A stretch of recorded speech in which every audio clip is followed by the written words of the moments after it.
So we thought we'd say before, it's kind of good to be back, so we decided we would analyse a bit of work we made while we were here. Just as a way to kind of figure out what sort of work, like how our collaboration kind of works. So, yeah.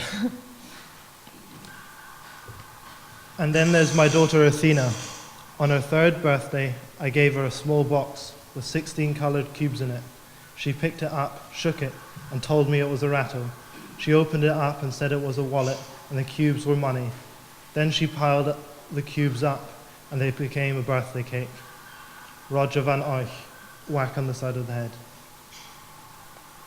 Rope, phones, bottle caps, cable ties, beer cans, LEDs, magic tricks, phone detonators, tape, children's toys, dogs' toys, puzzles, motors, electric toothbrush, vibrators, meteorites, glue gun, flint, soldering iron, incense, CDs, magnets, automatons, action figures, milk whisk, Lego, etc., etc., infinity. Peas, slippers, Murano glass, an organ pipe.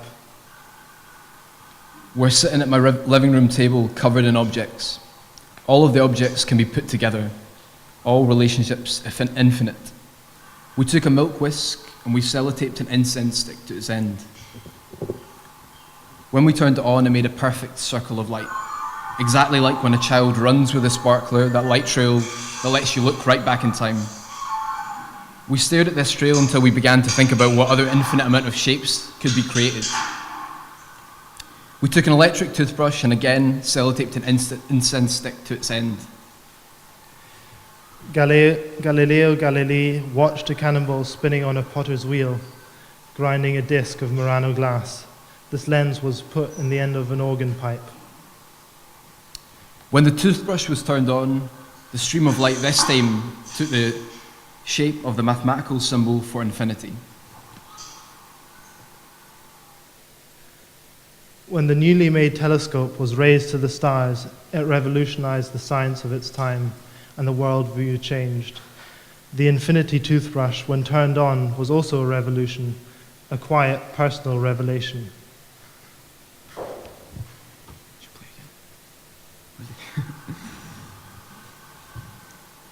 Love for the act required creating props, amongst other things, marionettes, with which I quickly fell in love.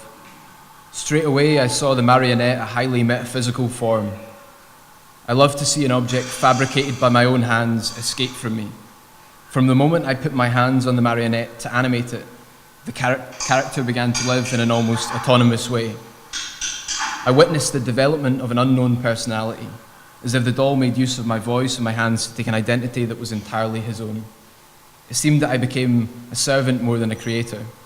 Finally, I had the feeling of being directed by, manipulated by the doll.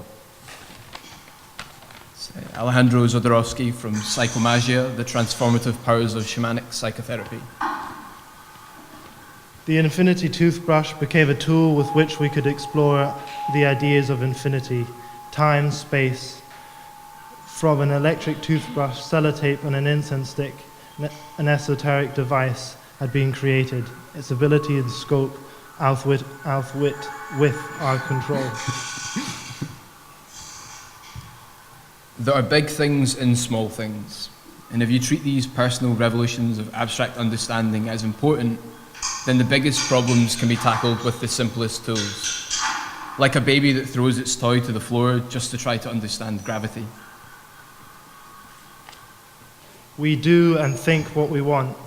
The black-nosed clown is a specific clown model in which the clown follows his curiosity to foremost entertain itself, which might in turn entertain others.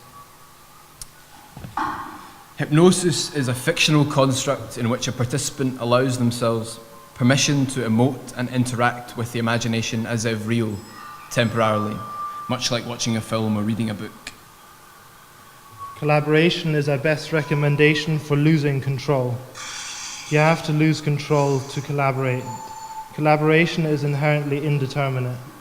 We use collaboration as a technology to allow ourselves to believe that we are superheroes, we are scientists, we are idiots, clowns, all at the same time. There's nothing strange, nothing too big.